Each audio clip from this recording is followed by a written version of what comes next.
ಆಚಿ ಮಸಾಲ. ಎಂತ ಅಡಿಗೆಯ ರುಚಿಯಾಗೋ ರಹಸ್ಯವು 20 ರೂಪಾಯಿ. 28ನೇ ತಾರೀಕು ಕರ್ನಾಟಕ ಹೈಕೋರ್ಟ್ನಲ್ಲಿ ಡಬಲ್ ಬೆಂಚ್ನಲ್ಲಿ ಕೊಟ್ಟಿರ್ತಕ್ಕಂಥ ತೀರ್ಪಿನ ಹಿನ್ನೆಲೆಯಲ್ಲಿ ಸರ್ಕಾರ ಕೇಳ್ತಾ ಇರೋದು ನಾನು. ಈ ತೀರ್ಪೇನು ಕೊಟ್ಟಿದ್ದಾರೆ ಪಾಪ ಪ್ರಿಯಾಂಕಾ ಖರ್ಗೆ ಎಲ್ಲದಕ್ಕೂ ನಾನು ಎಲ್ಲಿ ಬಾಯಿ ತೆಗಿಬೇಕು ಅಂತೇಳಿ ಕಾಂಪಿಟೇಷನ್ನು ಈಗಂತೂ ಭಾಳ ಕಾಂಪಿಟೇಷನ್ ಪ್ರಾರಂಭ ಆಗಿದೆ. JDS ಪಕ್ಷನ ಯಾವ ರೀತಿ ಬೈದು ಓಲೈಸ್ಕೋಬೇಕು ಸರ್ಕಾರದಲ್ಲಿ ಅಂತೇಳಿ ಪಾಪ ಭಾಳ ಕಷ್ಟಪಟ್ಟು ಮಾಡಲಿ ಆ ಕೆಲಸನ, ಚೆನ್ನಾಗೇ ಬೈಲಿ. ಆದರೆ ಅವ್ರು ಹೇಳ್ತಕ್ಕಂಥದ್ದು ಯಾವೊಂದು ಜನರ ಒಂದು ಗೌರವ ಉಳಿಸ್ಬೇಕು, ಸರ್ಕಾರದ ಗೌರವ ಉಳಿಬೇಕು ಅನ್ನೋದಿದ್ದರೆ ತಪ್ಪೇನು ಮಾಡಿದ್ರಿ ಸರಿಪಡಿಸ್ಕೊಳ್ಳಿ. ಆ ಖರ್ಗೆ ಅವ್ರಿಗೆ ಹೇಳ್ತೀನಿ, ಪ್ರಿಯಾಂಕಾ ಖರ್ಗೆ ಅವರಿಗೆ, ಖರ್ಗೆ ಅವರು ಅಂದ್ರೆ ಮಲ್ಲಿಕಾರ್ಜುನ ಖರ್ಗೆ ಅವರಲ್ಲ, ಪ್ರಿಯಾಂಕಾ ಖರ್ಗೆಗೆ ಇದೇನೋ ನೆನ್ನೆ ಅದು ಬೆಂಗಳೂರು ಮೈಸೂರಿನ ಇನ್ಫ್ರಾಸ್ಟ್ರಕ್ಚರ್ ಕಾರಿಡಾರ್ದು ಟೋಲಿನ ಕಲೆಕ್ಟ್ ಮಾಡ್ತಾ ಇದ್ದಾರೆ ಅಲ್ಲಿ ಬೆಂಗಳೂರು ಸುತ್ತಮುತ್ತ, ಅದು ನ್ಯಾಷನಲ್ ಹೈವೇಗೆ ಸೇರ್ತದೆ ಅಂತ ಹೇಳವ್ರೆ. ಸ್ವಲ್ಪ ತಿಳ್ಕೊಂಡು ಮಾತಾಡಲಿ, ಎಲ್ಲದಕ್ಕೂ ಬಾಯಿ ಚಪಲಕ್ಕೆ ಮಾತಾಡೋದು ನಿಲ್ಲಿಸ್ಲಿ ಪ್ರಿಯಾಂಕಾ ಖರ್ಗೆ. ಅದು ಕರ್ನಾಟಕ ರಾಜ್ಯ ಸರ್ಕಾರದ ಹೆದ್ದಾರಿ ಯೋಜನೆ, ಅದು ನ್ಯಾಷನಲ್ ಹೈವೇ ಯೋಜನೆ ಅಲ್ಲ ಅದು. ಅದರಿಂದ ಅಲ್ಲಿ ಟೋಲ್ ಕಲೆಕ್ಷನ್ ನಿಲ್ಲಿಸಬೇಕಾಗಿರೋದು ನ್ಯಾಷನಲ್ ಹೈವೇ ಇರಲ್ಲ, ರಾಜ್ಯ ಸರ್ಕಾರ. ಹೈಕೋರ್ಟ್ನಲ್ಲಿ ಉಗಿದಿರ್ತಕ್ಕಂಥಕ್ಕಾದ್ರೂ ಒಂಚೂರು ಮರ್ಯಾದೆ ಉಳಿಸ್ಕೋಬೇಕೋ ಬೇಡೋ ಅದ್ರ ಬಗ್ಗೆ ಚರ್ಚೆ ಮಾಡೋರು. ಇವತ್ತು ಹೈಕೋರ್ಟ್ನಲ್ಲಿ ಹೇಳಿದ್ದಾರೆ ಸರ್ಕಾರಕ್ಕೆ ಏನಾಗಿದೆ, ಇದು ಕರ್ನಾಟಕ ರಾಜ್ಯದ ಇತಿಹಾಸದಲ್ಲೇ ಒಂದು ದೊಡ್ಡ ಹಗರಣ ಸ್ಕ್ಯಾಮ್ ಅಂತಕ್ಕಂಥದ್ದನ್ನು ತೀರ್ಪು ಕೊಟ್ಟಿದ್ದಾರಲ್ಲಿ. ರೈಟಿಂಗ್ನಲ್ಲಿ ಬರೆದಿದ್ದಾರೆ, ಬರೀ ಮೌಖಿಕವಾಗಿ ಹೇಳಿರೋದಲ್ಲ, ರೈಟಿಂಗ್ನಲ್ಲಿ ಬರೆದಿದ್ದಾರೆ.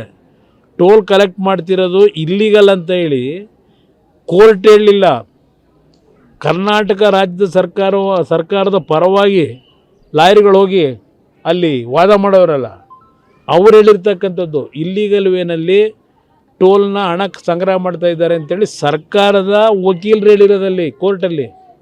ನಾನು ಹೇಳ್ತಿರೋದಲ್ಲ. 28ನೇ ತಾರೀಕು ಕರ್ನಾಟಕ ಹೈಕೋರ್ಟ್ನಲ್ಲಿ ಡಬಲ್ ಬೆಂಚ್ನಲ್ಲಿ ಕೊಟ್ಟಿರ್ತಕ್ಕಂಥ ತೀರ್ಪಿನ ಹಿನ್ನೆಲೆಯಲ್ಲಿ ಸರ್ಕಾರ ಕೇಳ್ತಾ ಇರೋದು ನಾನು.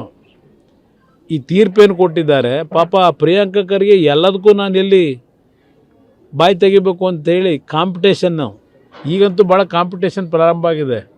JDS ಪಕ್ಷನ ಯಾವ ರೀತಿ ಬೈದು ಓಲೈಸ್ಕೋಬೇಕು ಸರ್ಕಾರದಲ್ಲಿ ಅಂತೇಳಿ ಪಾಪ ಭಾಳ ಕಷ್ಟಪಟ್ಟು ಮಾಡಲಿ ಆ ಕೆಲಸನ, ಚೆನ್ನಾಗೇ ಬೈಲಿ. ಆದರೆ ಅವ್ರಿಗೆ ಹೇಳ್ತಕ್ಕಂಥದ್ದು ಯಾವೊಂದು ಜನರ ಒಂದು ಗೌರವ ಉಳಿಸ್ಬೇಕು, ಸರ್ಕಾರದ ಗೌರವ ಉಳಿಬೇಕು ಅನ್ನೋದಿದ್ದರೆ ತಪ್ಪೇನು ಮಾಡಿದ್ರಿ ಸರಿಪಡಿಸ್ಕೊಳ್ಳಿ. ಆ ಖರ್ಗೆ ಅವ್ರಿಗೆ ಹೇಳ್ತೀನಿ, ಪ್ರಿಯಾಂಕಾ ಖರ್ಗೆ ಅವರಿಗೆ, ಖರ್ಗೆ ಅವರು ಅಂದ್ರೆ ಮಲ್ಲಿಕಾರ್ಜುನ ಖರ್ಗೆ ಅವರಲ್ಲ, ಪ್ರಿಯಾಂಕಾ ಖರ್ಗೆಗೆ ಇದೇನೋ ನೆನ್ನೆ ಅದು ಬೆಂಗಳೂರು ಮೈಸೂರಿನ ಇನ್ಫ್ರಾಸ್ಟ್ರಕ್ಚರ್ ಕಾರಿಡಾರ್ದು ಟೋಲಿನ ಕಲೆಕ್ಟ್ ಮಾಡ್ತಾ ಇದ್ದಾರೆ ಅಲ್ಲಿ ಬೆಂಗಳೂರು ಸುತ್ತಮುತ್ತ, ಅದು ನ್ಯಾಷನಲ್ ಹೈವೇಗೆ ಸೇರ್ತದೆ ಅಂತ ಹೇಳವ್ರೆ. ಸ್ವಲ್ಪ ತಿಳ್ಕೊಂಡು ಮಾತಾಡಲಿ, ಎಲ್ಲದಕ್ಕೂ ಬಾಯಿ ಚಪಲಕ್ಕೆ ಮಾತಾಡೋದು ನಿಲ್ಲಿಸ್ಲಿ ಪ್ರಿಯಾಂಕಾ ಖರ್ಗೆ. ಅದು ಕರ್ನಾಟಕ ರಾಜ್ಯ ಸರ್ಕಾರದ ಹೆದ್ದಾರಿ ಯೋಜನೆ, ಅದು ನ್ಯಾಷನಲ್ ಹೈವೇ ಯೋಜನೆ ಅಲ್ಲ ಅದು.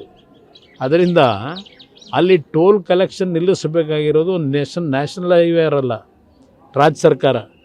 ಹೈಕೋರ್ಟ್ನಲ್ಲಿ ಉಗಿದಿರ್ತಕ್ಕಂಥಕ್ಕಾದ್ರೂ ಒಂಚೂರು ಮರ್ಯಾದೆ ಉಳಿಸ್ಕೋಬೇಕೋ ಬೇಡೋ ಅದ್ರ ಬಗ್ಗೆ ಚರ್ಚೆ ಮಾಡೋರು.